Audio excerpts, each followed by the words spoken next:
ಡಾಕ್ಟರ್ಸ್ಗೆ body anatomy ಗೊತ್ತಿದ್ರೂ ಸ್ವಲ್ಪ psychology ಗೊತ್ತಿರಬೇಕು, ಸೈಕಾಲಜಿ ಗೊತ್ತಿದ್ರೂ ಸ್ವಲ್ಪ ಸ್ಪಿರಿಚುಯಾಲಿಟಿ ಇರಬೇಕು, ಡೆಪ್ತ್ ಬೇಕು. ಬಾಡಿ ಡೆಪ್ತ್ ಸ್ಪಿರಿಟಿಂದನೇ ಬಾಡಿ ಕೆಲಸ ಮಾಡ್ತಾ ಇರೋದು. ಇವಾಗ ಉದಾಹರಣೆಗೆ, ಚಿಕ್ಕ ಉದಾಹರಣೆ, ನಮಗೆ ಲಿಗಮೆಂಟ್ಸ್ನಲ್ಲಿ ಮತ್ತು ಗ್ರೀಸ್ ಅಂತ ನಾವನ್ನಲ್ವ, ಆ ಕಾರ್ಟಿಲೇಜ್, ಅದರಲ್ಲಿ ಕಾರ್ಟಿಲೇಜ್ ಇರ್ತಲ್ಲ, ಅದು ಬೇಕದು.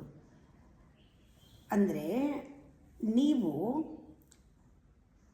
ಆ ಥಾಟ್ ಕೊಟ್ಟರೆ, ಎಮೋಷನ್ಸ್ ಕೊಟ್ಟರೆ ಆ ಕಾರ್ಟಿಲೇಜ್ನ ಉತ್ಪತ್ತಿ ಮಾಡಬಹುದು.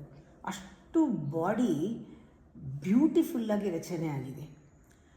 ಪ್ರತಿಯೊಂದು ಎಮೋಷನ್ನು ಪ್ರತಿಯೊಂದು ಸೆಲ್ ಮೇಲೆ, ಪ್ರತಿಯೊಂದು ಆರ್ಗನ್ ಮೇಲೆ ಕೆಲಸ ಮಾಡುತ್ತೆ.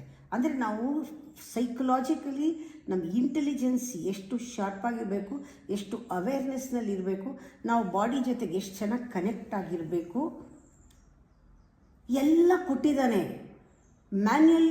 ಇಷ್ಟೇ, ನಾವು ಜೀವನದಲ್ಲಿ ಅದರ ಮೇಲೆ ಎಕ್ಸ್ಪರಿಮೆಂಟ್ ಮಾಡ್ತಾ, ಅದನ್ನು ಅರ್ಥ ಮಾಡ್ಕೊಳ್ತಾ ಬಾಡಿ ಲ್ಯಾಂಗ್ವೇಜ್ ಗೊತ್ತಾಗುತ್ತೆ, ಬಾಡಿ ಸೈಕಾಲಜಿ ಗೊತ್ತಾಗುತ್ತೆ, ಆಮೇಲೆ ಮನಸ್ಸಿನ ಫಿಸಿಯಾಲಜಿ ಗೊತ್ತಾಗುತ್ತೆ. ಇದೇ ಎಟರ್ನಲ್ ನಾಲೆಡ್ಜು. ಇದೆರಡೂ ಗೊತ್ತಾಗಬೇಕು ನಮಗೆ.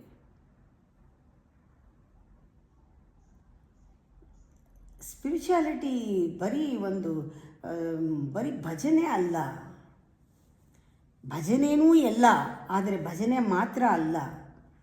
ಭಜನೆ ಮಾಡುವಾಗ, ದೇವಸ್ಥಾನಕ್ಕೆ ಹೋಗುವಾಗ ಮಾತ್ರ ಬೇರೆ ಥರ ಅಲಂಕಾರ, ವೇಷಭೂಷಣ ಬಂದ ತಕ್ಷಣ ನಿಮ್ಮದೇ ರಾಗ, ನಿಮ್ಮದೇ ಕತೆ, ನಿಮ್ಮದೇ ಮಾಡಬಾರ್ದು ಕೆಲಸ ಮಾಡಿದ್ರೆ ಅದು ಸ್ಪಿರಿಚುಯಾಲಿಟಿ ಆಗಲ್ಲ, ತೋರಿಕೆ ಆಗುತ್ತೆ, ಡಂಬಾಚಾರ ಆಗಲ್ವಾ.